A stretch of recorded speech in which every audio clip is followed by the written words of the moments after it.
Natale e Santo Stefano. Noi eravamo sempre qui a farvi compagnia con la nostra informazione, a raccontarvi tutto quello che succede nel territorio veneto, e siamo qui anche oggi. Saremo in diretta fino alle 13:30 con tante notizie di attualità, ma soprattutto, come sempre, tanta cronaca, e partiamo proprio da qui. Ci spostiamo nel Trevigiano perché paura nella notte tra Natale e Santo Stefano in centro a Gaiarine. Ignoti infatti hanno preso di mira l'osteria del municipio, spaccando le vetrine e appiccando un grande fuoco. Sentite. Vetrine spaccate, non si sa se con colpi di pistola o con una mazza appuntita, ed il fuoco appiccato in 3 punti che ha danneggiato la cabina elettrica è accaduto tra le 4 e le 5 del mattino ai danni dell'osteria al municipio nella piazza di Gaiarine. Questa mattina ci è arrivata una chiamata grazie al fornaio che passava casualmente alle 6 del mattino e ha tolto, come vedete qua c'è una fioraia che altrimenti poteva prendere fuoco anche dentro. Da lì siamo arrivati e abbiamo trovato tutto il resto, insomma, tra vetrate rotte, la cabina elettrica tutta bruciata. Chi possa aver messo a segno il raid è ancora un mistero. Attentato incendiario, intimidazione, spedizione punitiva, ogni ipotesi al momento è aperta. Le indagini sono in corso da parte dei carabinieri della stazione di Codognè, intervenuti all'alba sul posto assieme ai vigili del fuoco, che hanno accertato la natura dolosa dell'incendio. Del resto le vetrine spaccate non lasciano dubbi sulla natura del gesto. Al vaglio degli inquirenti le immagini del sistema di videosorveglianza dell'osteria, poi andato in tilt a causa del blackout elettrico, ma ci sono anche le immagini di altri edifici della zona. Non abbiamo mai avuto nessun problema con nessuno, anche perché un'osteria, io dico sempre, l'osteria è il posto più sicuro al mondo, dove ci si diverte, ci beve un buon calice di vino, si mangia qualche crostino come siamo abituati, quindi non ha mai avuto problemi con nessuno. È chiaro che magari c'è qualcuno ultimamente in giro che si diverte a fare questi malani, sono un po' più di malani perché non ho idea di quanti danni ci possono essere, ma tra 8 vetrate rotte, 9 vetri, l'impianto elettrico, qualcosa che adesso vedremo se si è rotto anche di quello, faremo il conto dei danni in questi giorni. Intanto all'osteria al municipio si lavora per ripristinare quanto prima il locale. In modo di riuscire domani a riessere di nuovo operativi anche per la festa dell'ultimo dell'anno qui in piazza. Insomma, sarebbe un'altra giornata persa, visto già il Covid, il periodo, le restrizioni e tutto quello che c'è andato dietro. Diciamo che questo regalo qua non ci voleva. Rimaniamo a Gaiarine. Questo incendio ha provocato un blackout e disagi in tutto il centro ed è molto preoccupato il sindaco. Sentite. Quando succedono questi episodi qua c'è qualcosa che non va e mi auguro veramente che le forze dell'ordine questa volta vadano fino in fondo, dando una faccia, un nome e un cognome al colpevole. Di episodio increscioso parla il sindaco di Gaiarine a nome di una comunità ancora incredula ed impaurita per quanto accaduto nella notte tra Natale e Santo Stefano, anche perché le fiamme appiccate alla cabina elettrica che serve numerose utenze del centro del paese hanno provocato un blackout con i conseguenti disagi. Disagi che sono tuttora in corso perché tutta la parte del centro del paese è tuttora senza energia elettrica, grazie all'Enel che provvisoriamente ha messo almeno ha dato tensione corrente alle abitazioni. Per fortuna quello rimane ancora il grosso problema per il bar, che è un'attività commerciale che ovviamente in questi giorni del Natale ci conta sull'incasso, ci conta sul lavoro. Il sindaco esclude possa trattarsi di una bravata. E tra l'altro, per come è fatta, non la vedo neanche una ragazzata, è una cosa fatta, pensata a mio modo di vedere, perché apri la porta, dai fuoco alla cabina elettrica, spari, rompi le vetrate del bar, non una ma tutte sostanzialmente, dai fuoco, c'è qualcosa che non va e la preoccupazione c'è poco da fare. Con la cronaca rimaniamo nel Trevigiano, in particolare ci spostiamo tra San Giorgio e Latisana perché c'è stato un gravissimo incidente stradale lungo l'A4. È di 6 auto, infatti 10 persone coinvolte, di cui una ferita in modo grave e un'altra in maniera lieve. L'incidente è accaduto lungo l'A4 intorno alle 22 di ieri, nel tratto compreso tra San Giorgio di Nogaro e Latisana in direzione Venezia. Sulle cause dell'incidente sta indagando la polizia stradale. Le persone ferite sono due donne, una è stata trasportata con l'elicottero intubata all'ospedale Santa Maria della Misericordia di Udine e l'altra donna invece in ambulanza è stata portata all'ospedale di Latisana. Per lei i sanitari hanno individuato un codice giallo. E con la cronaca ci spostiamo ora nel Vicentino, incendio nella notte in un'abitazione di una frazione di Valdagno. Sentite cosa è successo. Valdagno, un incendio di un immobile in contrada Zovo di Castelvecchio nella notte ha fatto temere il peggio per i residenti delle abitazioni attigue. Nessun ferito. Fortunatamente infatti non c'erano residenti presenti al momento del rogo, ma l'intervento rapido in massa dei vigili del fuoco ha permesso di circoscrivere le fiamme al nucleo abitativo centrale. A dare l'allarme verso l'una i cittadini delle abitazioni circostanti. A dare manforte ai pompieri intervenuti con 15 uomini e squadre da Schio e Valdagno sono arrivati i volontari di Recoaro. L'abitazione interessata dalle fiamme è andata completamente distrutta, in parte collassando su se stessa. In mattinata erano ancora in corso le operazioni di bonifica e l'accertamento sulle cause dell'innesco da parte dei tecnici dei vigili del fuoco. Siamo ora nel Padovano, ancora incendi nella notte di Natale e Santo Stefano. Vigili del fuoco in azione ieri a Conca di Corezzola in via Abate, dove è divampato un incendio in un garage di un'abitazione. Fortunatamente non ci sono stati feriti, ma il fumo ha provocato danni alla facciata della casa e ha distrutto tutto quello che era contenuto nel box. Il giorno di Natale invece le fiamme hanno completamente distrutto il garage di un'altra abitazione, questa volta a Borgo Veneto in via Cabriani. I vigili del fuoco sono intervenuti per domare il rogo divampato nell'annesso dove c'era diverso materiale stipato. L'incendio ha danneggiato la caldaia, il quadro elettrico e i contatori dell'acqua della casa, oltre a provocare danni da fumo alla facciata. Le cause delle fiamme sono al vaglio dei tecnici dei vigili del fuoco. I pompieri, arrivati da Este, Padova e Legnago, hanno circoscritto e spento le fiamme, evitando il coinvolgimento dell'abitazione. Anche in questo caso nessuna persona è rimasta ferita. Con la cronaca rimaniamo nel Padovano, un'autobotte abbatte 2 pali e alcuni segnali stradali lungo una via di una frazione di Piombino Dese. L'auto fugge, incastrato dalle telecamere, pagherà una maxi multa. Levada, via dei Marcello, un'auto articolata esce di strada dopo una curva, abbatte un palo della linea del telefono, uno dell'illuminazione pubblica e alcuni segnali stradali. L'autista se ne va. Dopo un paziente lavoro di visione dei filmati delle telecamere di videosorveglianza e di raccolta dei frammenti di un fanale e di un paraspruzzi delle ruote del camion, gli agenti della polizia locale della Federazione del Campo San Pierese sono risaliti alla proprietà dell'autobotte, una ditta di Quinto Vicentino. Sentito l'autista, questi ha detto che non si sarebbe accorto degli urti e dei danni generati dal suo camion. Ora rischia di pagare un conto salato per le diverse sanzioni accertate, dalla perdita di controllo del mezzo al danneggiamento della segnaletica, dall'imbrattamento della sede stradale al mancato rispetto dell'obbligo di fermarsi e fornire le proprie generalità. Il codice della strada, spiegano dal comando della federazione, prevede che in caso di abbattimento di segnaletica o di altri danneggiamenti si debba comunicare all'ente proprietario della strada quanto accaduto, fornendo i dati assicurativi per il risarcimento dei danni. In questi 2 giorni di festa sono state decine le richieste di intervento al 118 per malori conseguenti ad eccessi alimentari ed alcolici in cenoni pranzi delle feste. Diversi anche gli svenimenti di anziani durante le funzioni religiose di questi giorni. Per fortuna nessun ferito in particolare gravità. E ora apriamo la grande pagina di questo bilancio di Natale. Partiamo da Venezia. Prenotazioni al di sopra di ogni aspettativa durante le festività. Hotel con una percentuale di occupazione, pensate, del 70%. Ristoranti pieni fino appunto a Santo Stefano. E per l'ultimo dell'anno ci sono prezzi da capogiro già che si intravedono negli hotel. C'è chi propone infatti un menù per San Silvestro da più di 1.000 euro per cenare. Sentite.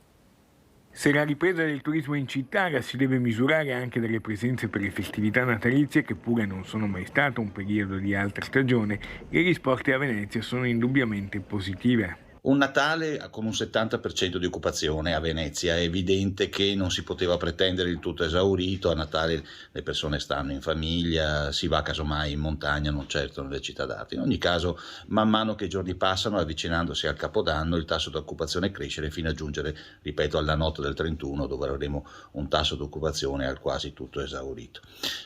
Poi ci sarà gennaio. Gennaio sarà il mese della bassa stagione, il mese in cui si fanno i lavori, in cui gli alberghi chiudono, in cui si danno le ferie ai dipendenti. La presentazione del nuovo titolo e tema del Carnevale 2023 ha già fatto salire alle stelle l'attesa, come ricorda il presidente dell'Associazione Veneziana Albergatori Claudio Scarpa. Si sta rivelando un carnevale molto interessante, con un sacco di iniziative da parte del Comune di Venezia, e quindi le ultime 2 settimane soprattutto vedranno gli alberghi con un tasso di occupazione estremamente elevato. Noi pensiamo che il 2023 sarà come il 2022. Vorrei ricordare che da aprile ad oggi, da quando è stata riaperta il mercato turistico alla fine della pandemia, c'è stato un aumento dei flussi incredibile, soprattutto turisti italiani, europei e d'oltreoceano, ma la situazione in Cina fa prevedere che a breve riaprirà anche il mercato degli orientali e quindi tornerà anche il turismo cinese così agognato. Dati positivi che non riguardano solo gli alberghi. Da stasera, per la cena della vigilia, fino a Santo Stefano compreso, è quasi impossibile trovare posto in locali e ristoranti a Venezia. Per il veglione di San Silvestro c'è chi è disposto a spendere anche 1.100 euro a persona per cenare nei locali più esclusivi della città. Tornando agli hotel, Scarpa invita alla prudenza. Oramai la bolletta energetica vale il 25% dei costi degli alberghi e quindi quanto praticamente il costo del personale, e quindi una situazione assolutamente preoccupante. Speriamo che si sblocchi prima di tutto umanitariamente, quindi che la guerra finisca. La seconda cosa anche che le nostre imprese possano finalmente tornare a lavorare e a lavorare con serenità, senza avere l'incubo di una bolletta energetica che potrebbe consigliare ad alcuni albergatori di chiudere in alcuni periodi dell'anno. E ora qualche istante di pubblicità, ma rimanete con noi, torniamo tra poco.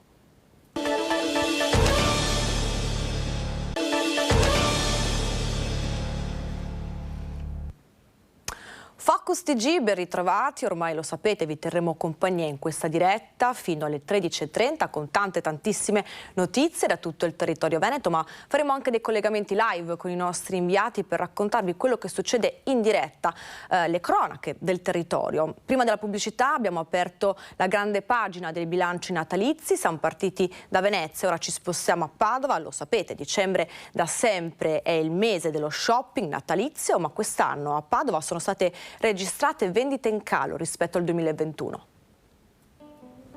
Inflazione e caro bollette hanno contribuito purtroppo a frenare le spese natalizie. I padovani, preoccupati per l'aumento dei costi quest'anno per Natale, hanno speso meno rispetto al 2021. Un dato emerso dall'indagine dell'Osservatorio Economico di Confesercenti del Veneto Centrale, che tradizionalmente analizza l'andamento delle spese natalizie.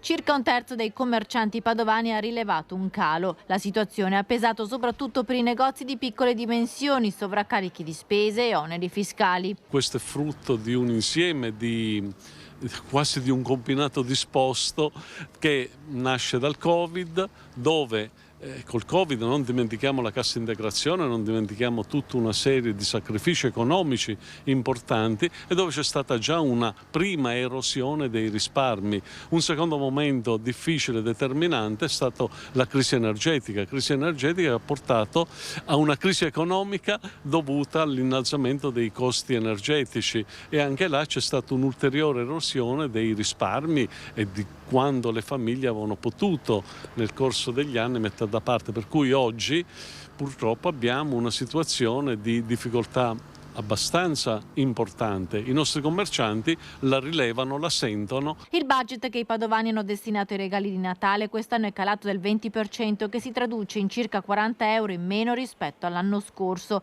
I padovani comprano sempre di più grazie all'e-commerce, preferendolo rispetto alle botteghe e ai negozi, soprattutto per gli acquisti non alimentari. Finché non si metterà definitivamente fine allo squilibrio autorizzatorio, allo squilibrio fiscale esistente fra l'e-commerce e i negozi tradizionali, credo che sarà molto difficile. Noi lo chiediamo con una certa forza e di equiparare e chiudere questa concorrenza assurda, sleale che si è determinata. L'andamento di questo Natale ha testimoniato dunque il sentimento di preoccupazione e incertezza che potrebbe caratterizzare anche l'inizio del 2023 e il periodo dei saldi previsti come sempre a gennaio.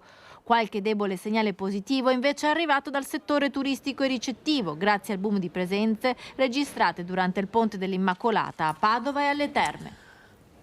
E ora vi facciamo vedere le immagini di un albero di Natale decisamente diverso dal solito. È quello decorato a, pensate, meno 42 metri di profondità alla piscina di Montegrotto Terme, la più profonda del mondo. L'abete ecologico è stato decorato dagli istruttori con luci a LED, circondato da pacchi regalo che solo gli apneisti e subacquei possono raggiungere. Alla base ci sono anche delle scatole di latta verdi contenenti i panettoni dell'associazione Braccia di Ferro, la Onlus cittadina che sostiene i progetti dei bambini dell'Hospice Pediatrico di Padova. E ora continuiamo a parlare di feste natalizie, questa volta con una geografia un po' più ampia. Infatti è tutto esaurito in montagna, boom di presenze nelle località termali, più che positivo il primo bilancio per il turismo veneto in queste feste natalizie. Il settore termale sicuramente è quello che sta dando più soddisfazioni, anche la montagna se la sta cavando. Francamente siamo ancora sotto i dati del 2019, però insomma dobbiamo tener conto che usciamo da 2 anni difficili. Un primo bilancio tutto sommato positivo, quello che arriva dal settore turistico veneto per queste festività di Natale. Le mete preferite risultano, anche in ottica prenotazioni per i prossimi giorni, le località termali che conoscono un nuovo rilancio e la montagna con gli impianti sciistici aperti, tutto esaurito sulle piste. Anche in Dolomiti Superski si registra in questo momento un tutto esaurito da oggi fino alle fine delle festività, quindi fino all'inizio nuovamente delle scuole, e poi ottime prenotazioni anche nel mese di gennaio, dove di solito viviamo anche alcuni buchi. Montagna vissuta attraverso lo sci, ma anche nei suoi rifugi ad alta quota per un'esperienza enogastronomica. Dopo un dicembre partito con i migliori auspici grazie alle presenze per il Ponte dell'Immacolata, pure negli alberghi le previsioni fanno ben sperare. Non tanto questi giorni di Natale, ma più per i giorni di Capodanno e dell'Epifania. Cioè ho notato un po' uno spostamento in là di questo primo scorcio di vacanze. Bene le città d'arte, Venezia e Verona su tutte, grazie al ritorno dei turisti stranieri, e a sorpresa arrivano dati positivi anche dalle località di mare. Abbiamo avuto delle ottime performance anche da parte di alcune destinazioni turistiche del mare, penso Caorle e Jesolo in particolare, legate all'attività dei mercatini natalizi. Ma bisognerà attendere prima di tirare le somme. Molti infatti prima di partire aspetteranno le ultime bollette di luce e gas per capire se potranno permettersi qualche giorno di vacanza. Le prenotazioni avvengono sempre di più all'ultimo minuto, all'ultimo momento, proprio perché le famiglie fanno un po' i conti anche con la loro situazione finanziaria e economica. Rincari di luce e gas che pesano anche sulle attività ricettive e sugli impianti di risalita, con costi quadruplicati, a fronte di tariffe rimodulate ma con aumenti limitati per non pesare sui clienti. Diventa dunque fondamentale aiutare le imprese in questo momento particolarmente delicato, sia per quanto riguarda il caro bollette, ma anche per frenare l'emorragia di personale dal comparto turistico. Sono tanti gli interventi sui quali il governo si deve concentrare. Noi lo abbiamo ovviamente detto, non solo noi come Regione Veneto, ma francamente anche gli altri miei colleghi delle altre regioni, tramite il Presidente della Commissione Turismo della Conferenza delle Regioni abbiamo fatto pervenire al Ministro Santanchè quelle che sono le nostre preoccupazioni e dove bisogna intervenire.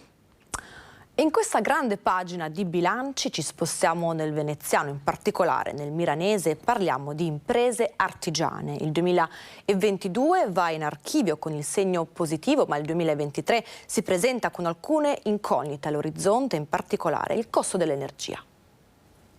È il costo dell'energia schizzato già oggi alle stelle la preoccupazione numero 1 delle imprese artigiane del milanese in vista del nuovo anno 2023. Registrano mediamente aumenti rispetto al 2021 dell'ordine del 250% a salire, quindi capiamo bene che non possono essere aumenti che possono essere tollerati a lungo. Vanno bene in questo senso le ultime misure che ha fatto il governo relative ai crediti d'imposta, in particolare nell'ultimo trimestre che ha visto allargarsi la platea delle imprese che possono utilizzare i crediti e anche l'aumento della percentuale. Secondo il funzionario dell'associazione di categoria Andrea Dal Corso, servono interventi strutturali, non solo temporanei e provvisori. Occorre affrontare il problema in maniera più strutturale e trovare delle misure che possono essere i più impattanti e non misure tampone che pur soddisfacenti, non possono sicuramente essere la soluzione. Il 2022 però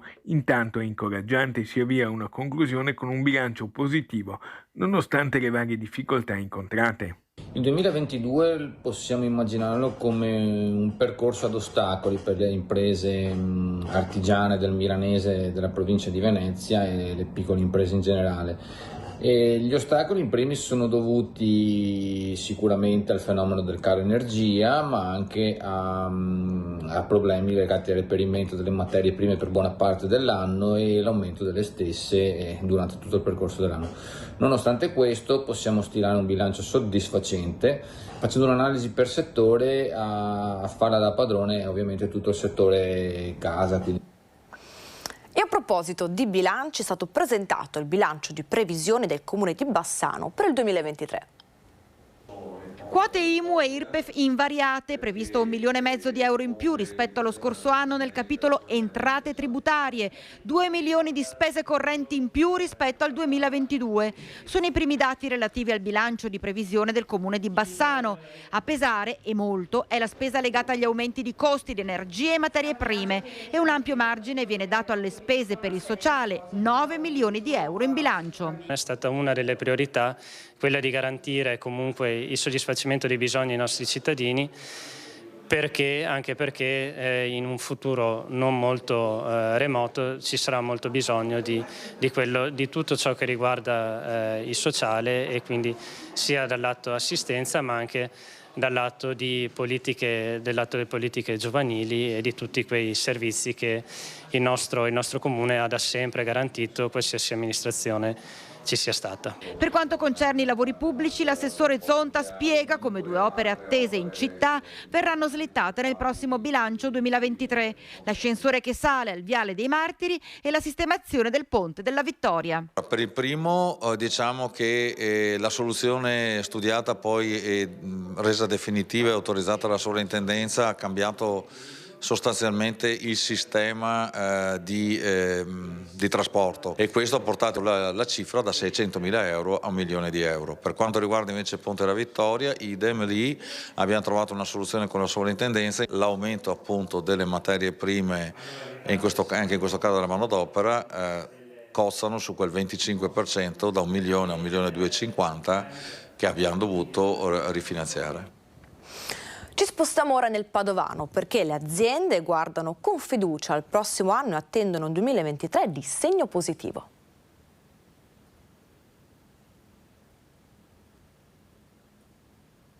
Arriva il servizio. Una realistica e positiva fiducia nel futuro, con il coraggio che continua a caratterizzare gli imprenditori veneti e padovani.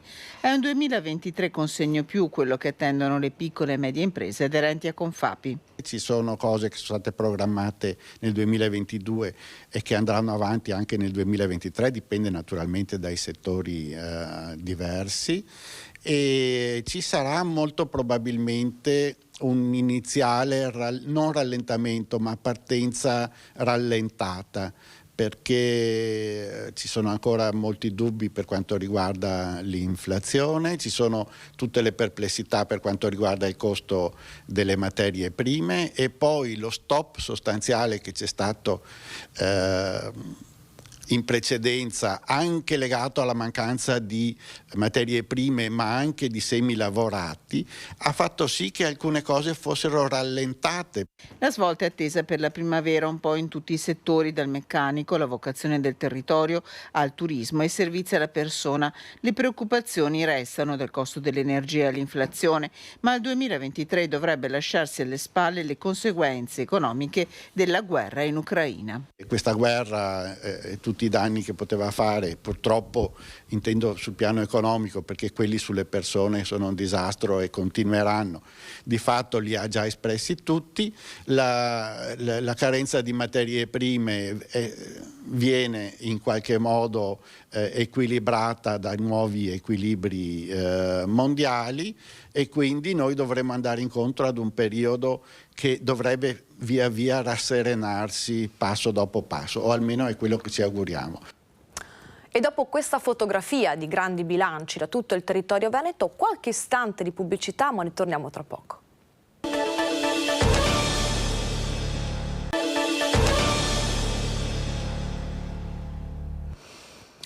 Quasi mezzogiorno e 30, Focus DC, bentornati in diretta. Lo sapete, vi terremo compagnia ancora un'ora fino alle 13.30 con la nostra informazione, tante notizie di attualità, cronaca, anche tanti collegamenti. Tra poco infatti saremo anche in diretta da Padova per raccontarvi la cronaca del territorio. Prima della pubblicità vi abbiamo lasciato con i grandi bilanci natalizi, rimaniamo su questo argomento perché lo sapete, a fine anno arrivano i resoconti da tutto il territorio ed è anche il caso dei dati economici raccolti dalla Confartigianato di Asolo e Montebelluna che a sorpresa segnalano il ritorno della filiale del tessile e della calzatura. Non si è fermata l'economia tra Asolo e Montebelluna, anzi alcuni comparti segnalati per esauriti in realtà stanno tornando in produzione. Questo emerge dai dati di Confartigianato, dove a sorpresa tornano in produzione i settori storici della zona. C'è stata una ripresa anche nel settore del tessile e abbigliamento e nella calzatura, che è importante nel nostro territorio, con aziende che hanno deciso di ritornare a produrre in Italia non solo i prototipi ma anche le produzioni, perché le filiere troppo lunghe con delocalizzazioni spinte nel sud-est asiatico si è visto che con l'emergenza Covid, con l'aumento dei noli delle navi è un problema, quindi è meglio riportare produzioni in loco. Questo significa tornare ad investire sulla formazione.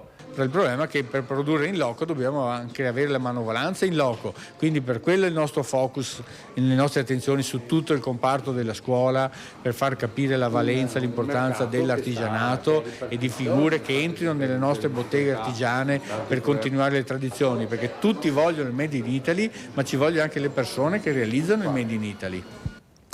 Rimaniamo con gli artigiani di Asolo e Montebelluna. Sentiamo insieme la loro richiesta. Si conferma un territorio economicamente versatile, quello tra Asolo e Montebelluna.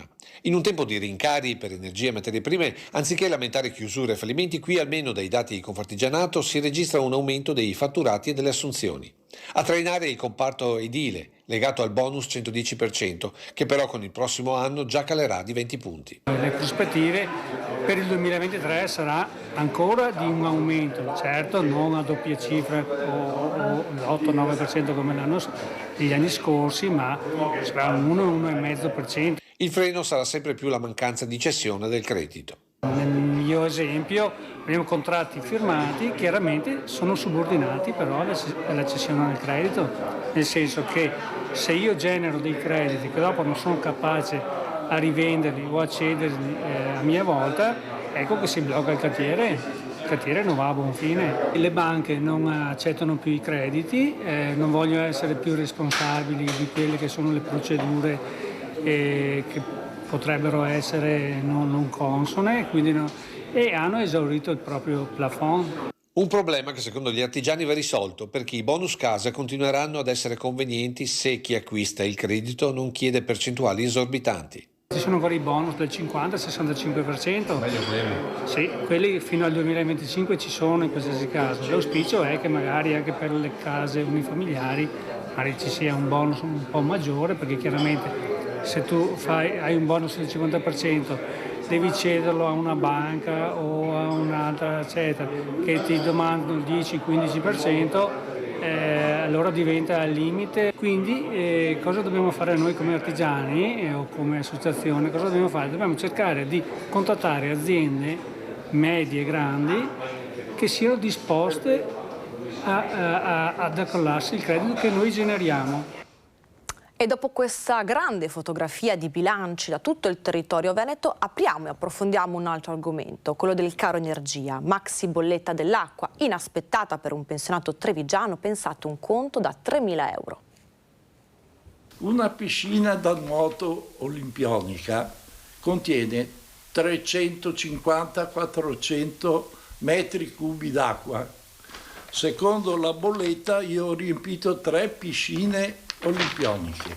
Quasi 3.200 euro, numeri stellari quelli arrivati con la bolletta idrica di Casa Crosato, un appartamento nel quartiere di San Lazzaro, un conto da più di 1 milione di litri d'acqua che registra consumi fuori norma per un'abitazione di 80 metri quadrati. Il nostro consumo nei 2-3 mesi di questa primavera è superiore ai 10 anni da quando abitiamo qua. Una bolletta 80 volte superiore a quella solitamente pagata. Numeri e consumi inaspettati che, calendario alla mano, il signor Crosato ricollega dei lavori eseguiti davanti alla sua abitazione questa primavera. Qui in strada hanno fatto tutte le fognature. In più hanno fatto davanti al nostro vicino al cancello 2 tombini proprio dell'acquedotto e hanno lavorato, hanno messo tubi. Lei come fa? Deve pagarla questa bolletta? Ah, loro lo dicono, neanche dopo morto. Perentorio il signor Crosato, pensionato 84enne, che queste feste le passerà diversamente dal solito, con più di 3.000 euro di peso sulle spalle. E io devo rimanere qua col nodo allo stomaco, passarmi tutte le ferie col pensiero. Ho avuto 3 interventi al cuore. Che succede qualcosa, li denuncio tutti. Ve lo abbiamo raccontato, aumenti delle bollette colpiscono anche piscine e palestre. Saranno tantissime quelle nella Marca che resteranno chiuse in queste settimane. Per rispondere positivamente al caro energie, i ragazzi dei corsi nuoto delle piscine comunali di Valdobbiadene al saggio di fine anno ci illuminano con le candele al posto dei fari e muovono l'acqua con braccia e gambe al posto dei sistemi di ricircolo dell'acqua. Sarà un momento difficile, ma nessuno toglie l'entusiasmo e la passione a questa grande famiglia. È il posto del sindaco Luciano Fregonese che mostra la voglia di andare avanti nonostante gli aumenti che mettono a rischio anche gli impianti sportivi come palestre e piscine. Così si spengono le luci e ci si ingegna usando dei faretti in testa pur di tenere aperte le strutture. È Pierpaolo Longo di Assonuoto a fotografare con i numeri la situazione. Nel novembre 2019 la bolletta del gas per la sua piscina era poco meno di 4.000 euro, 6.000 euro nello stesso periodo dell'anno successivo, costi lievitati ad oltre 18.000 euro a novembre 2022, aumenti che lo hanno portato ad una scelta sofferta. Il primo anno chiudo anch'io dal 25 al 9. A novembre, aggiunge Longo, viste le bollette, si era ipotizzata addirittura una chiusura per tutto il mese di gennaio e febbraio. Contenti dei flussi, ma soprattutto delle richieste della nostra utenza, ci siamo limitati ai 15 giorni, 3 settimane per alcuni impianti. Altre zone, tipo il Padovano, ha deciso di chiudere un pochino di più, ma hanno una concentrazione di impianti che riescono a garantire il servizio. Nella periferia gli impianti sono un po' più disseminati, per cui fanno forza nel tenere aperta, perché la voglia di lavorare c'è. E a proposito di caro bolletta, Carmignano di Brenta ha finanziato un bando per aiutare le famiglie con il pagamento delle utenze domestiche. Arriva come un regalo di Natale la notizia di un sostegno alle famiglie per il pagamento delle bollette. Grazie ad uno stanziamento di 30.000 euro, il comune di Carmignano di Brenta darà un contributo a chi è in difficoltà. Il finanziamento è stato possibile grazie a un taglio delle spese comunali. Abbiamo stanziato attraverso i fondi del bilancio del comune una somma importante pari a 30.000 euro del bilancio del comune per andare incontro all'aumento dei costi delle bollette dei nostri carmignanesi. Crediamo che questa azione sia fondamentale per dare una risposta concreta ai bisogni della nostra cittadinanza. L'azione a sostegno delle situazioni più fragili è stata decisa visto il difficile periodo che si sta vivendo con i rincari di materie prime e dell'energia elettrica. Verrà erogato un contributo una tantum a favore delle famiglie residenti nel comune di Carmignano di Brenta che si trovano in difficoltà economica a seguito del rincaro dei costi energetici. Abbiamo prestato particolare attenzione ai nuclei monoparentali e composti da anziani soli ultra 75 anni. Il bando è aperto a tutti i cittadini residenti nel comune di Carmignano di Brenta da almeno 5 anni con un ISEE non superiore a 25.000 euro.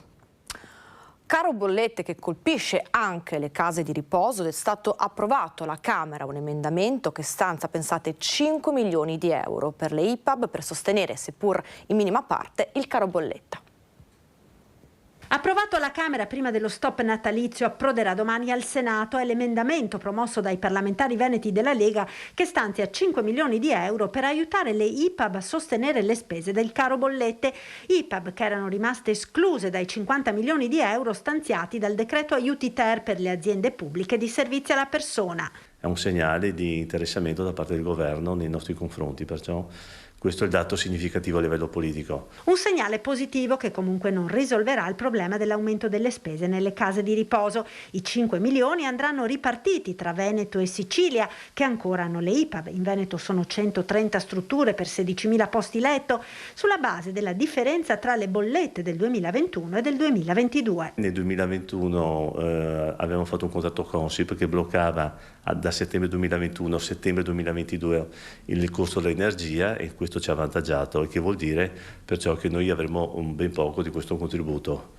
Il problema è che questo contributo guarda al passato, noi dobbiamo vedere invece il 2023 e gli attuali rincari che abbiamo. Resta la preoccupazione per il 2023, tanto che l'ISRA non ha ancora approvato il bilancio, sul quale incombe il rischio di un aumento significativo delle rette. Noi volevamo provare entro fine anno il bilancio 2023, ci siamo fermati a riflettere bene perché vorremmo contenere al massimo gli aumenti, perché c'è anche un'altra questione: non serve solamente aumentare le rette, poi bisogna che dall'altra parte le persone siano in grado di sostenere questo aumento, se no andando a aumentare gli insoluti non risolviamo nulla.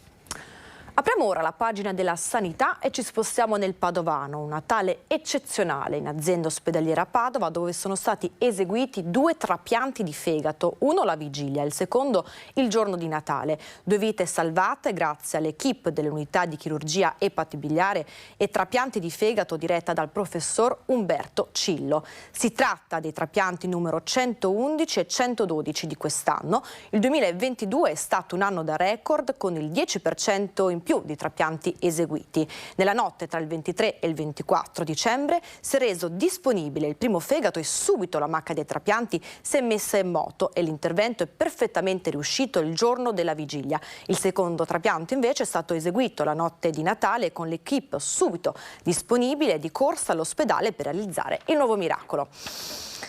Rimaniamo nella pagina della sanità. Nel Padovano aumentano i ricoveri dei bambini in pediatria per colpa di bronchioliti e influenza di stagione. L'11 dicembre erano 120 i bambini ricoverati nei vari riparti della pediatria di Padova, dalla neonatologia a quelli più critici come la terapia intensiva. Aumentano di giorno in giorno i ricoveri dovuti all'influenza stagionale che sta toccando il suo picco e ai vari virus respiratori. In termini di terapia intensiva pediatrica abbiamo in questo momento tutti i letti occupati, che vuol dire 10 bambini ricoverati in terapia intensiva pediatrica. Lo stesso anche la terapia intensiva neonatale in questo momento è piena, ovviamente di patologie proprie della neonatologia, ma anche per i problemi infiammatori delle infezioni delle alte vie che stanno compiendo i bambini. La terapia intensiva pediatrica è al completo in questi giorni che precedono il Natale. Gli accessi al pronto soccorso superano i 700 a settimana, numeri mai visti negli ultimi anni a Padova, che è un centro di riferimento veneto. Quello che ci preoccupa di più sono le bronchioliti, perché interessano bambini molto piccoli di 2, 3, 4 mesi e talvolta portano a un impegno respiratorio, per cui hanno bisogno dell'ossigeno, hanno bisogno dell'idratazione. Quindi siamo un po' preoccupati per la carenza di posti letto. Questo sta avvenendo in tutta Europa e anche negli Stati Uniti.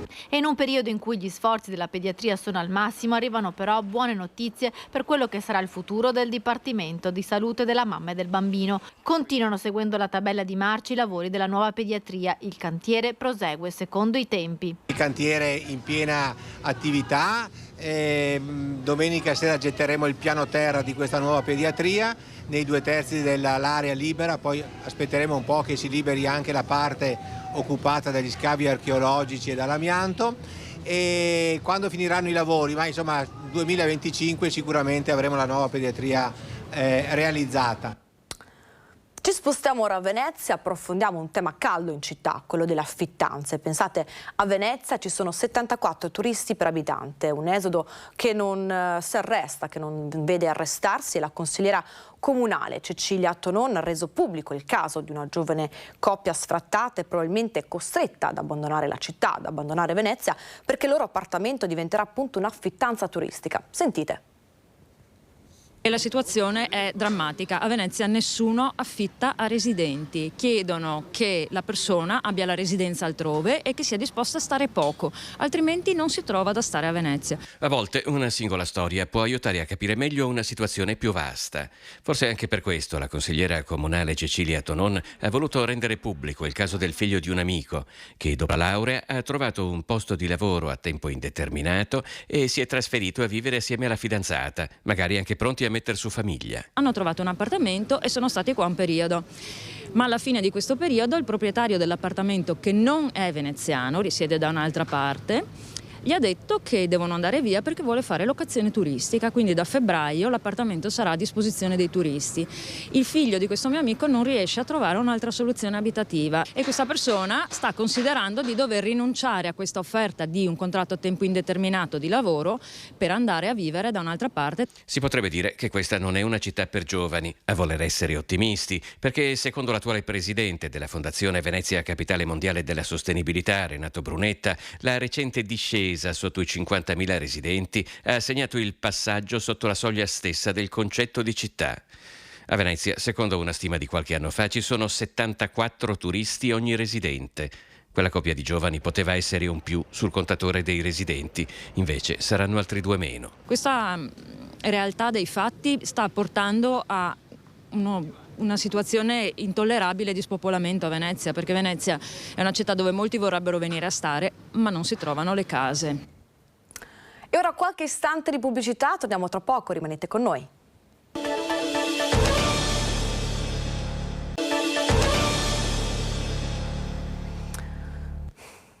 Focus TG, bentornati in diretta, ormai lo sapete, vi terremo compagnia fino alle 13:30 con tantissime notizie da tutto il territorio. Ci spostiamo ora a Padova perché alla Prandina si riaccendono le polemiche, vi raccontiamo tutto in questo servizio, ma poi saremo in diretta lì con la nostra Valentina Visentini.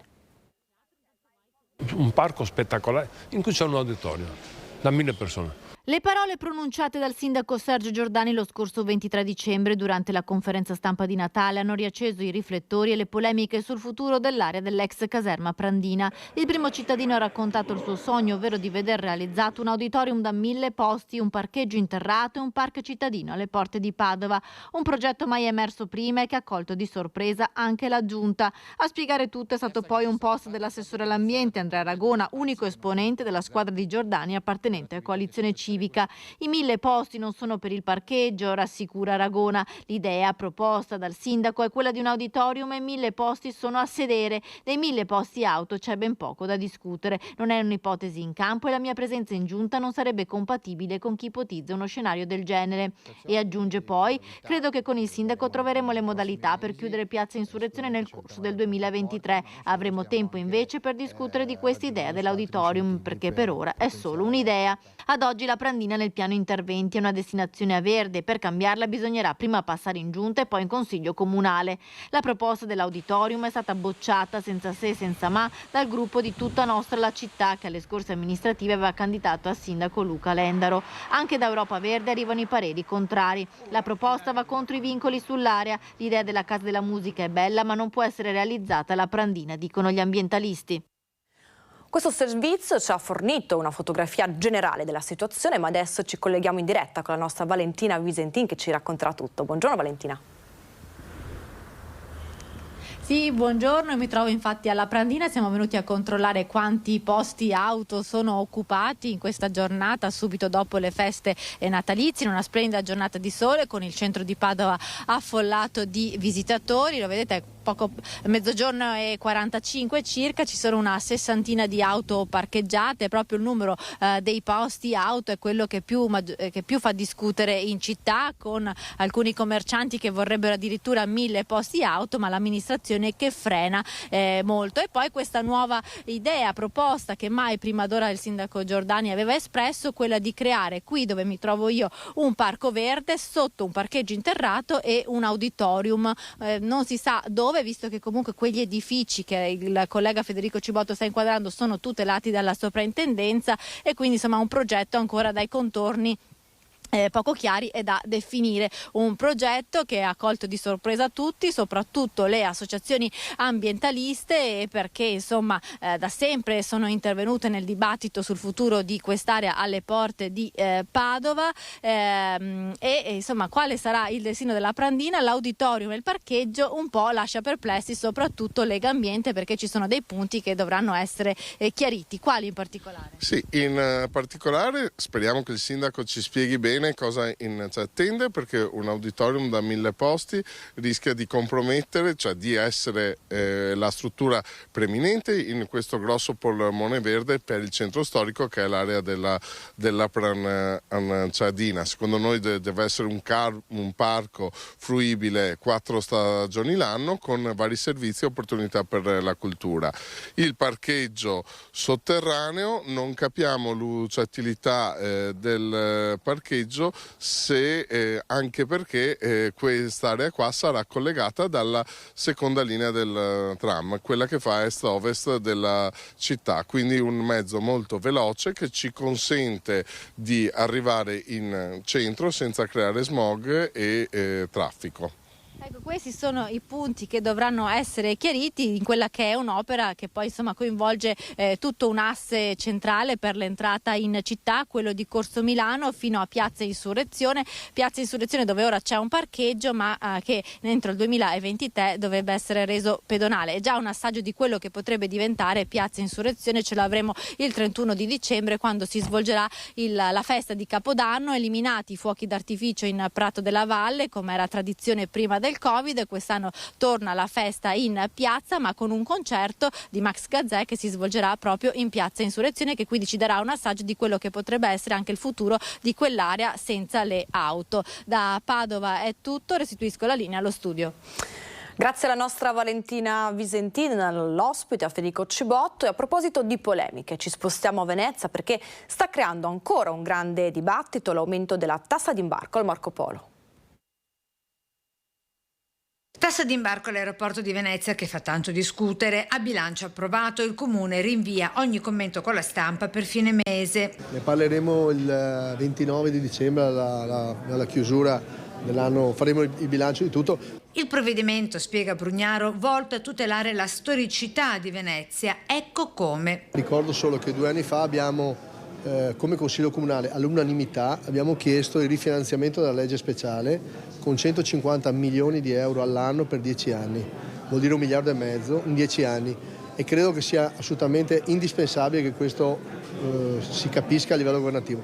Faremo fatica a difendere questo se non usassimo tutte le norme di legge che ci consente per finanziare Venezia, perché nel 24 avremo finito i soldi di legge speciale e parliamo del centro storico in questo caso. Ha ovviamente dei problemi evidenti di consumo proprio dei materiali che sono dati dalla presenza dell'acqua salata e così via, per cui dentro a questo ci sta anche questa norma che il governo ha messo per tutte le città italiane che hanno gli aeroporti. Addizionale che dagli attuali 6,50 € salirebbe a 9 € a passeggero e che, se versata dalle compagnie, rischia di dimezzarne il margine di guadagno, con la conseguente perdita di competitività dello scalo veneziano, che verrebbe abbandonato a vantaggio di altre e più convenienti destinazioni.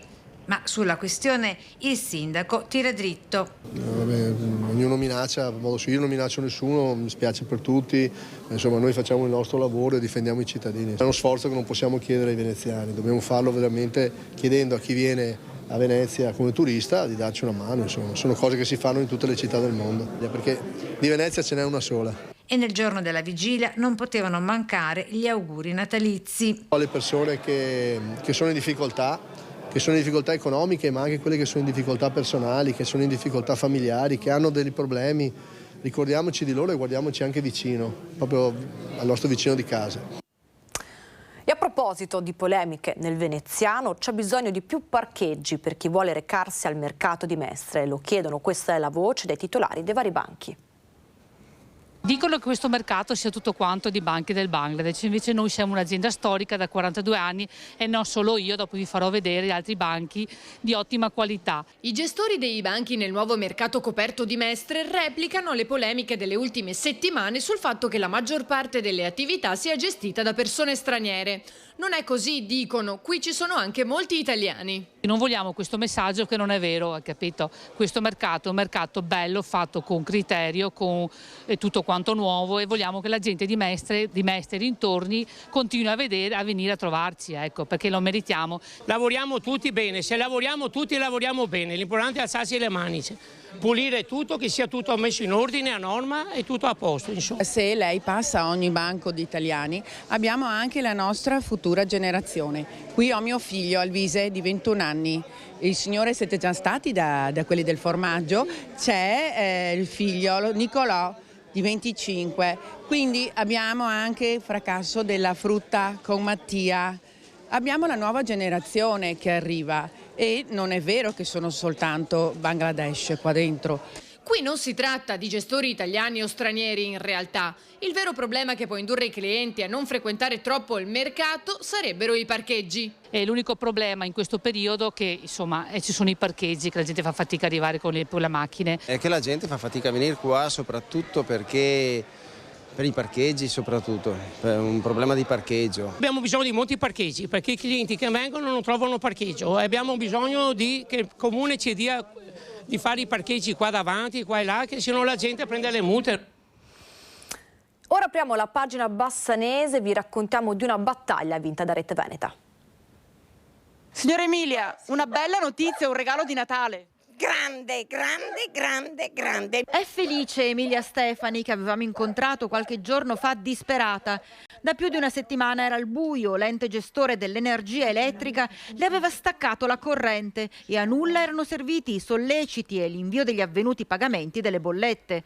Senza luce, senza acqua calda e riscaldamento, tutto quello che aveva in freezer andato a male, non sapeva più come muoversi e aveva deciso di rivolgersi a Rete Veneta per denunciare una situazione insostenibile. Provvidenziale era stata una vicina che le aveva permesso di attaccare una presa a casa sua per avere almeno una luce di notte e caricare il telefono. 9 giorni senza lavarti solo a pezzi con la nina di acqua calda. Hai visto com'ero qua? E grazie alla signora là. La signora là che ho detto, mandava una bella pianta stamattina e ho detto, le amiche si vedono nel momento del bisogno. E tu sei stata una di quelle. Ha capito? E subito dopo il nostro servizio la luce è tornata in casa Stefani. Grazie ancora a Rete Veneta, che mi ascolto sempre e vi vedo sempre. E vi sostegno. Anche su parole su Gana, che sono andata su in Trentino stamattina. A me, mia cugina mi fa, spiegami come ti ho fatto aver subito la luce. E mi ho detto, sono andata a Rete Veneta. E invitiamo anche voi, se avete risguidi da segnalare, a contattarci. Noi faremo sentire come sempre la vostra voce e cercheremo di aiutarvi. Rimaniamo a Bassano e apriamo la pagina della sanità. La maggioranza boccia la mozione sul 7 Pedemontana. Coinvolgere maggiormente i sindaci e i consiglieri comunali del territorio nella programmazione e nell'organizzazione del servizio, monitorare le dinamiche di accettazione o rifiuto delle visite fuori porta da parte dei pazienti e rendere pubblico il risultato del sondaggio sulla sanità in svolgimento all'UL7. Erano queste le frecce che la mozione sulla sanità pedemontana proposta dalla minoranza consiliare voleva mettere nell'arco a disposizione del sindaco Elena Pavan per proseguire il percorso di attenzione e miglioramento del servizio offerto dall'UL7. Il tutto da innestare ovviamente sulle 4.000 firme raccolte in tutto il Bassanese e già presentate a chi di dovere, per non parlare delle lamentele dei cittadini sulle liste d'attesa e sulla carenza di medici di base. Ebbene, il pacchetto è stato rimandato al mittente in Consiglio Comunale con questa votazione: 8 favorevoli, 12 contrari, 3 astenuti. Molti gli interventi in aula, gran parte dei quali hanno sottolineato ancora una volta come ci sia qualcosa che non funziona nell'azienda sanitaria bassanese e come sia indispensabile portare dati e cifre all'attenzione dell'Assemblea cittadina. Ma alla fine il provvedimento è stato bocciato lo stesso. Il perché lo spiega il capogruppo della Lega. Anche questa maggioranza ha piacere che il tema sanità venga sviluppato, venga affrontato, perché ne va della salute dei cittadini e del servizio a tutti i cittadini. Però così come presentata è assolutamente irricevibile. Avevamo proposto una mozione per modificarne almeno l'aspetto dell'attacco politico che purtroppo tra le righe leggiamo, e quindi questa maggioranza non potrà che esprimere un voto non favorevole. Alle opposizioni non è rimasto che prendere atto della volontà politica di non voler approvare una mozione che avrebbe permesso di riportare l'attenzione su quel che non funziona all'interno dell'U7, esattamente come chiedono da tempo e con insistenza i cittadini. E così una battaglia che era stata portata avanti mettendo nel cassetto simboli e bandiere di partito si trova a dover fare i conti proprio con le logiche politiche. E ora qualche istante di pubblicità, ma rimanete con noi perché tra poco saremo in diretta col nostro Alex Giuliano.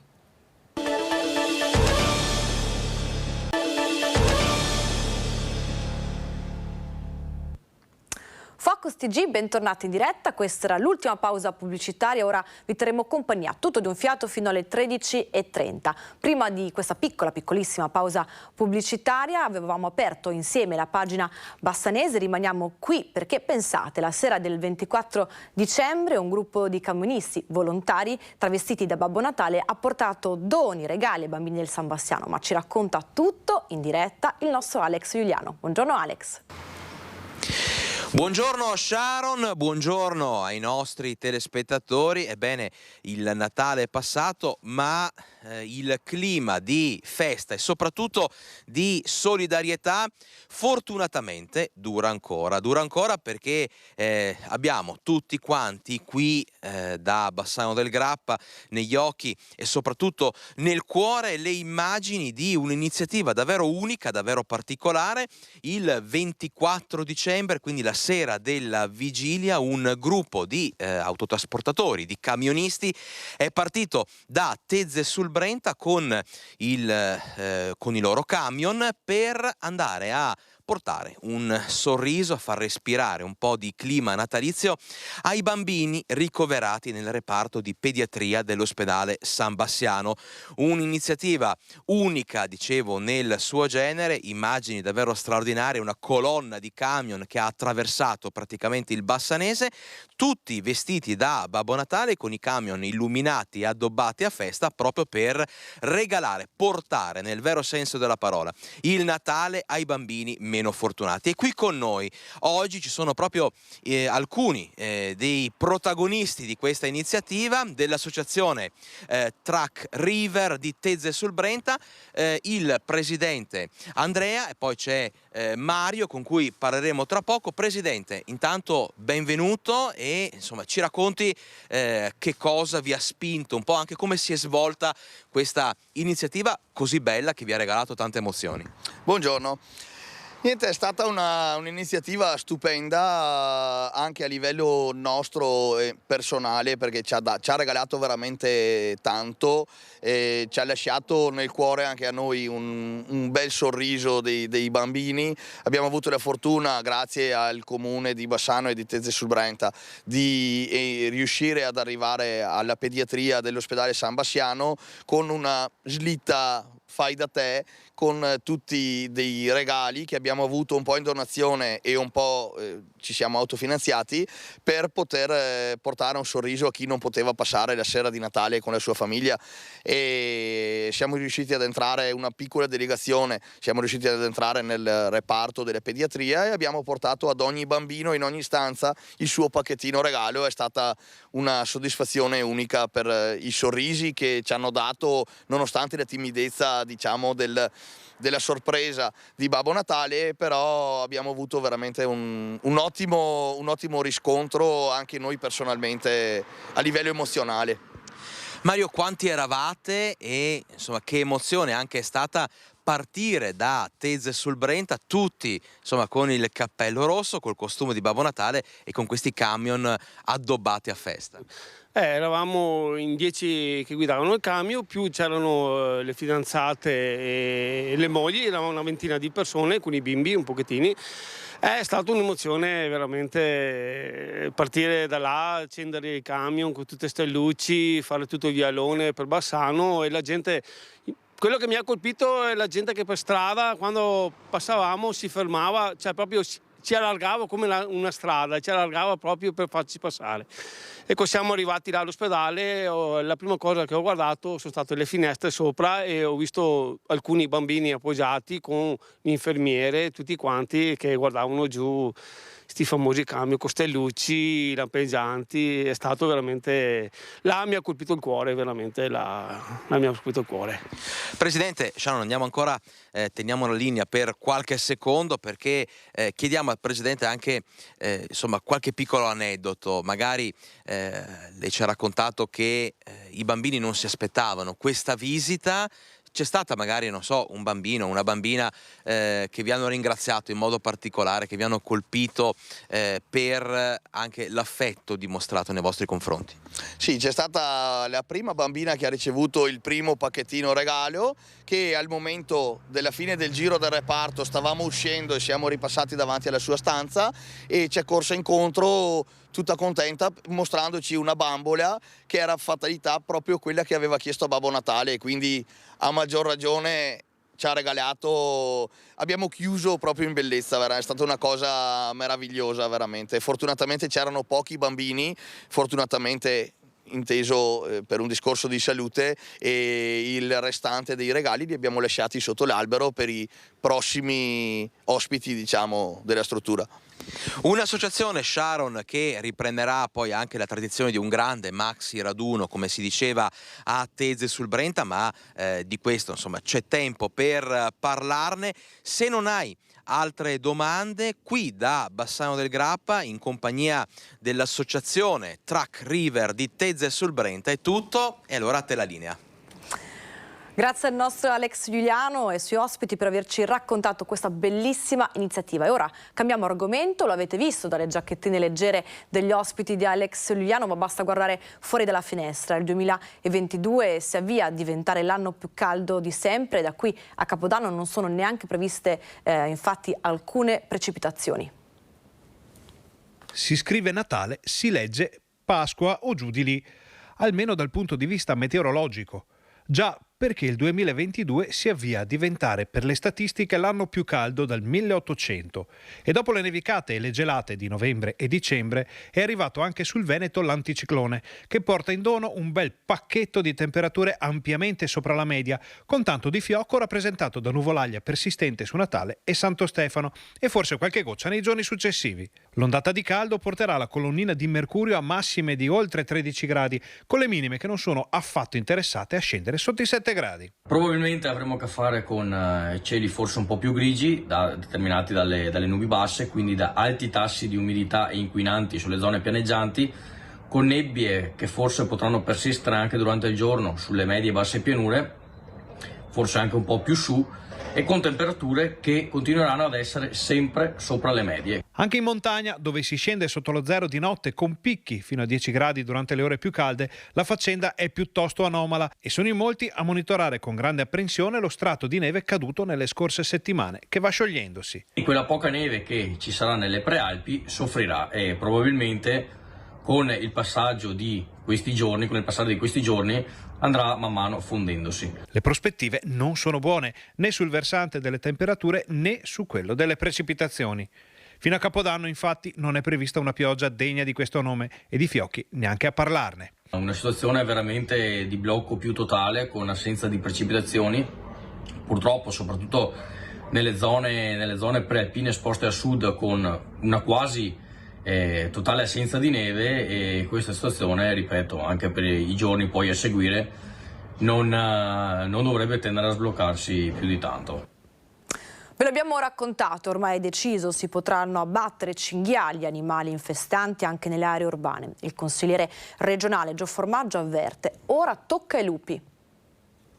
Non è più possibile che le nostre città, i nostri campi vicino alle zone industriali e tanti altri borghi siano presi d'assalto da cinghiali, lupi, nutrie e tutti gli animali nocivi che portano soltanto danno. Ben venga questo emendamento che apre la strada all'eradicazione del cinghiale. Sempre chiaro, preciso, dritto al bersaglio, il consigliere regionale di Fratelli d'Italia Gio Formaggio prende le misure all'emendamento che permetterà l'abbattimento di cinghiali anche in aree urbane e protette.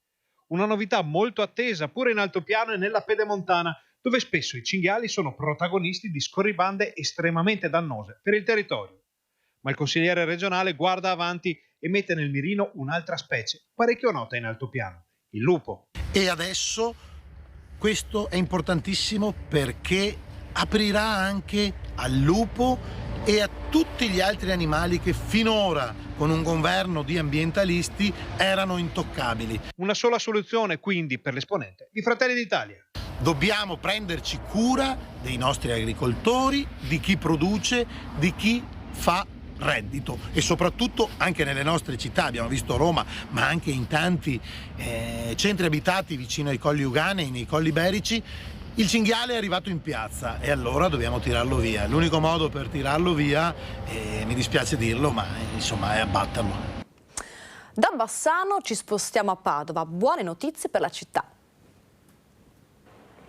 Per comune e commercianti è ottimo finora il riscontro di presenze in centro a Natale. La fine delle piogge ha riportato i padovani nelle botteghe. Padova si conferma una città viva e attraente anche per i social network. Di questi giorni è la notizia che è una delle città più instagrammate, quindi con post e foto messi su questo importante social network, il che vuol dire che chi viene a Padova viene per fotografarla.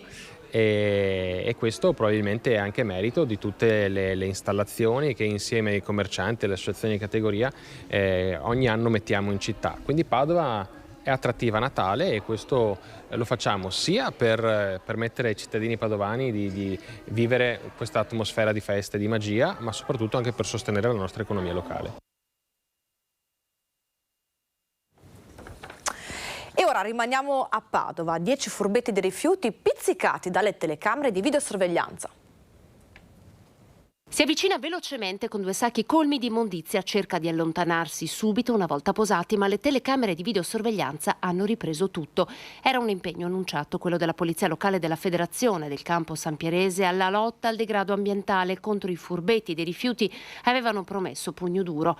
Sono stati infatti nelle ultime settimane incrementati i controlli sui rifiuti abbandonati illegalmente sul suolo pubblico in tutta l'Alta Padovana. Nell'ultimo periodo sono stati individuati una decina di furbetti grazie alle telecamere. L'ultimo accertamento in ordine di tempo è avvenuto a Campo San Piero, in via Giorgione, davanti al civico 26, dove un residente della zona è stato beccato dalle telecamere, abbandonato sul suolo pubblico, al di fuori dell'isola ecologica riservata ad utenze residenziali. Questi sacchetti dentro hanno trovato di tutto, i vigili, tra stracci, rifiuti domestici indifferenziati e cibo. Per lui 170 euro di multa. È triste andare alla caccia dei colpevoli con le telecamere, ma a volte, ha commentato il comandante della Polizia Locale Antonio Paolocci, è necessario. Importantissime restano anche le segnalazioni che arrivano dai cittadini, grazie a foto e video.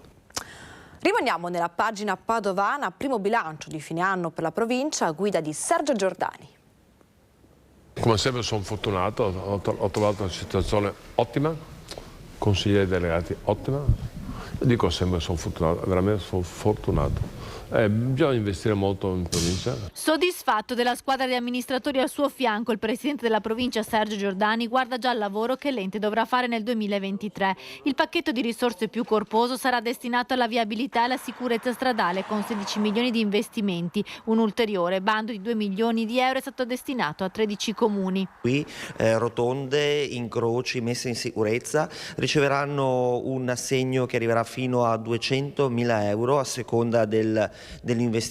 13 comuni della nostra provincia. Le lettere sono arrivate già ieri e questo è un progetto, una serie di progetti che prenderanno la luce già dal 2023 e si chiuderanno nel 2024. Non mancheranno anche le nuove assunzioni con 6 nuovi bandi già pubblicati. Nei primi mesi dell'anno dovremo riuscire ad assumere una ventina di persone e da dislocare in posizioni strategiche in tutta la struttura. Sono già in corso i bandi, si sono chiusi l'altro giorno i termini per la presentazione delle domande e abbiamo circa 700 domande che sono arrivate per i 6 bandi pubblicati. Massima attenzione alle risorse energetiche con progetti pilota allo studio per risparmiare sui costi e poi il trasporto pubblico che verrà sempre più rimodulato sui bisogni degli studenti.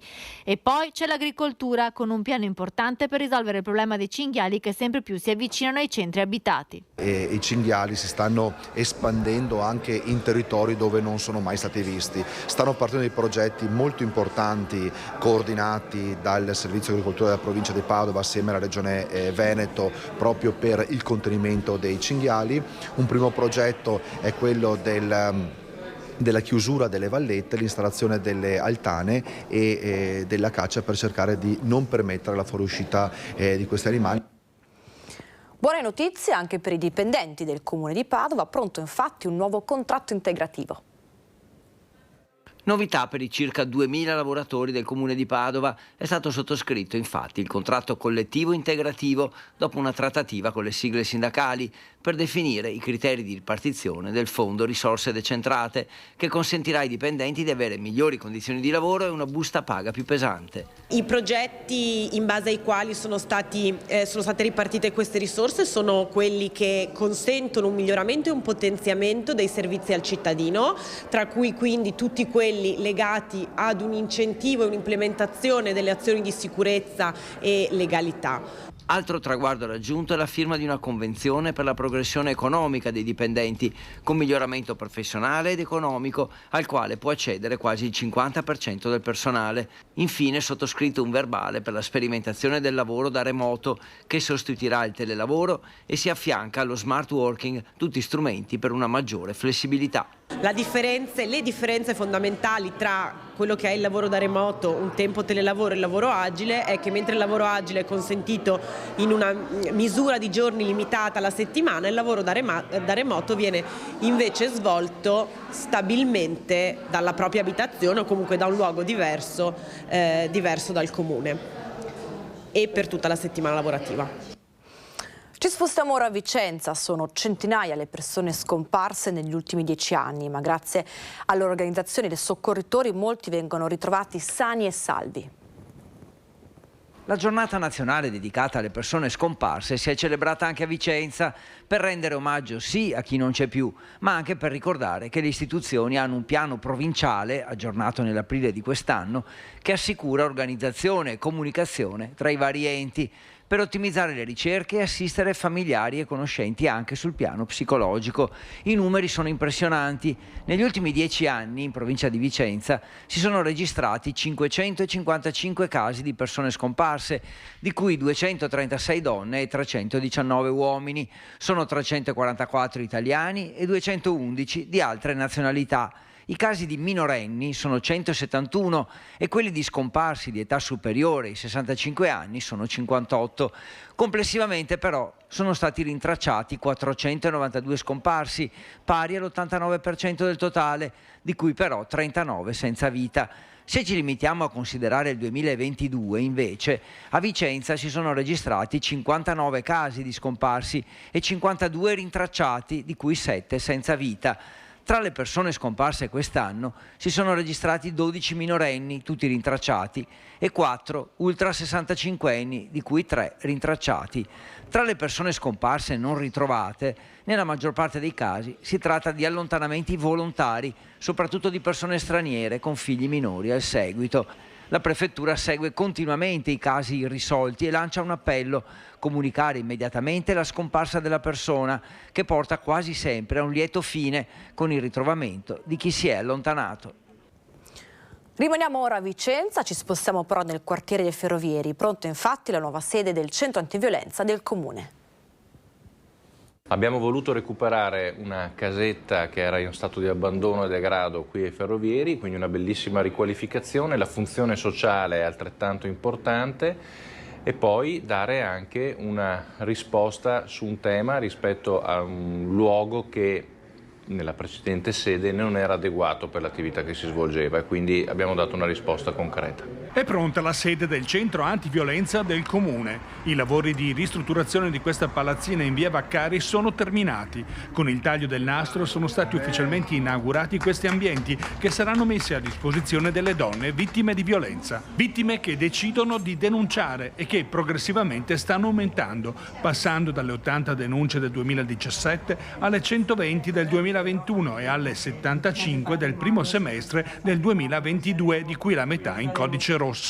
Quest'anno sono state 324 le donne che sono state prese in carico dal CEAV. Una situazione che dobbiamo affrontare con fermezza e determinazione grazie anche a tutte le consulenti del centro. Questo luogo vuole essere un luogo di riferimento per le donne maltrattate, una vera e propria casa di accoglienza che vedrà un'assistenza verso queste persone. Dopo i fatti purtroppo che hanno caratterizzato il nostro territorio provinciale era importante dare una risposta e lo facciamo fatalità a pochi giorni da Natale, quindi un bel augurio di Natale per questa attività che è importantissima a livello sociale nel comune di Vicenza. Ve ne abbiamo già parlato in questi giorni, le modifiche al reddito di cittadinanza fanno sicuramente discutere. Noi siamo andati dai bellunesi a sentire che cosa ne pensano.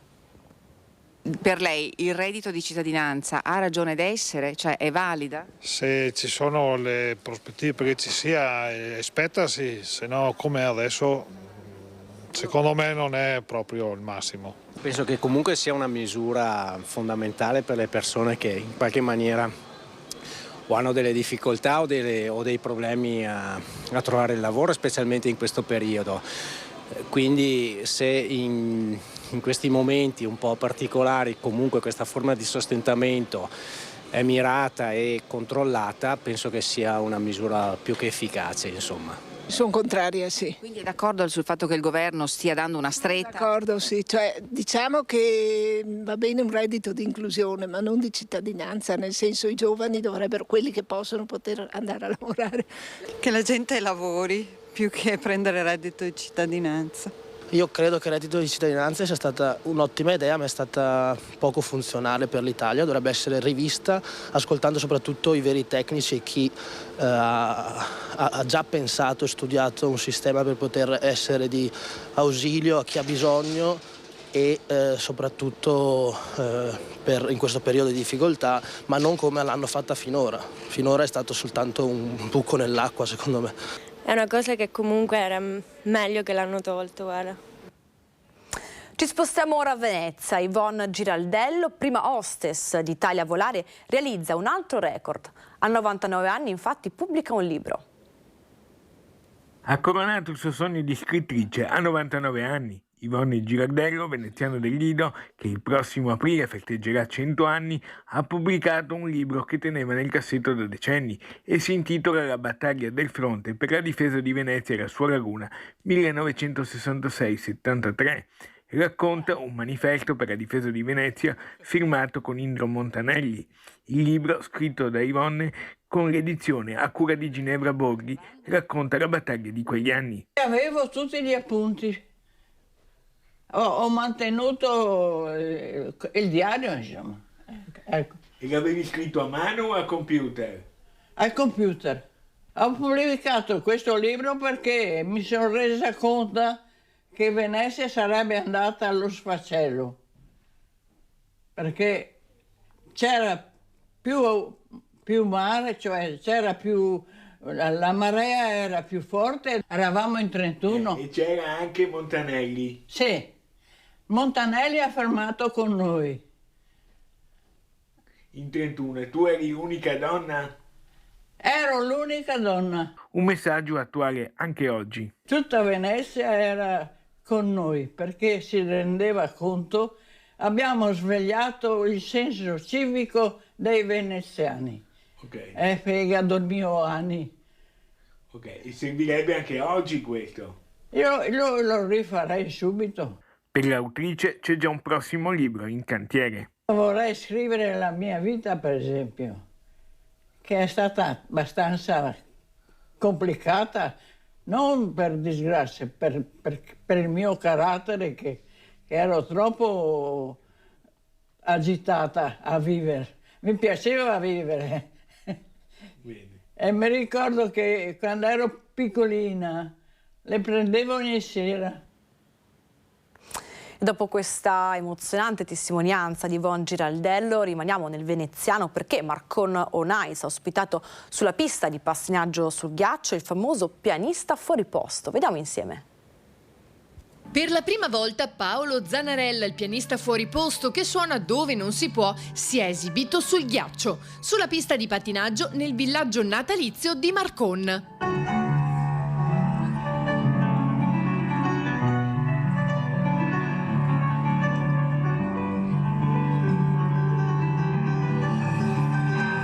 momento magico che attraverso la sua musica ha emozionato gli spettatori. Marcon on Ice è stato un palcoscenico a cielo aperto con questo artista che ha deciso di stare tra la gente per fare arrivare a tutti la sua musica, una musica che suona senza seguire lo spartito, adattandosi a qualsiasi posto, facendosi spazio anche sul ghiaccio. Per noi è stato un onore e attraverso la sua musica è arrivato a tutti i cittadini. Tutte le attività che abbiamo pensato le abbiamo pensate proprio per i diversi cittadini. C'è l'attività per la scuola la mattina con la pista di pattinaggio aperta, ci sono i trampolieri, gli incontri con Babbo Natale, con i bambini e anche l'animazione in pista.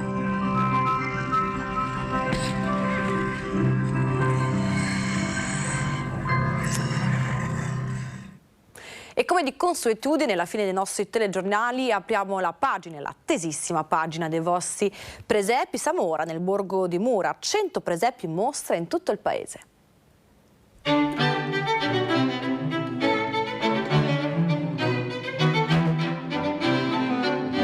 La magia del Natale è in ogni angolo di questo minuscolo ed incantevole borgo nel cuore delle colline UNESCO. Mura, frazione di Cison di Valmarino, un dedalo di vicoli, corti, porticati, case in sasso. Nel periodo natalizio è ancor più suggestivo. Non c'è angolo nel quale non sia stato allestito un presepe, piccole e grandi opere artigianali unite in un percorso che si snoda tra le viuzze. Sono un centinaio le rappresentazioni della Natività che si possono ammirare nella mostra dei presepi e non mancano i riferimenti all'attualità, alla guerra in Ucraina, con le macerie di oggi nella Betlemme di 2000 anni fa. Fino all'8 gennaio la comunità di Mura accoglierà i visitatori con iniziative dedicate al Natale ed il 6 gennaio alla Befana, ma i presepi si possono ammirare in tutto il periodo delle feste. E fino al 10 gennaio torna il percorso fra i presepi monumentali delle chiese trevigiane.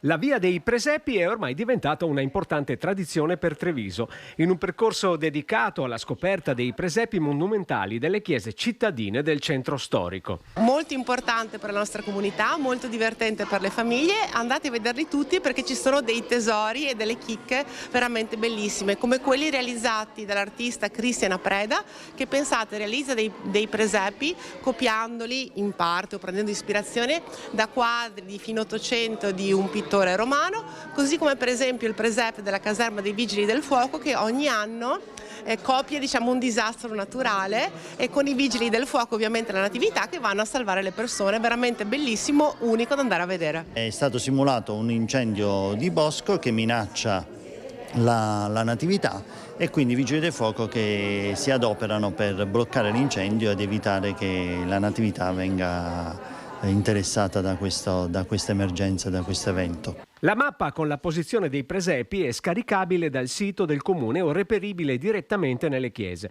Inoltre nel battistero del Duomo si potrà ammirare il presepe napoletano realizzato dall'artista Cristian Apreda e a Ponte Dante quello del gruppo folcloristico trevigiano. Noi vi aspettiamo, ci sono tutte le indicazioni quindi non potete perdervi e oltre alla mostra dei presepi c'è tutta la mostra dell'abitazione di una volta piuttosto che i vari mestieri. E con la pagina dei presepi chiudiamo questa edizione di Focus TG. Grazie per averci seguito e buon pomeriggio a tutti.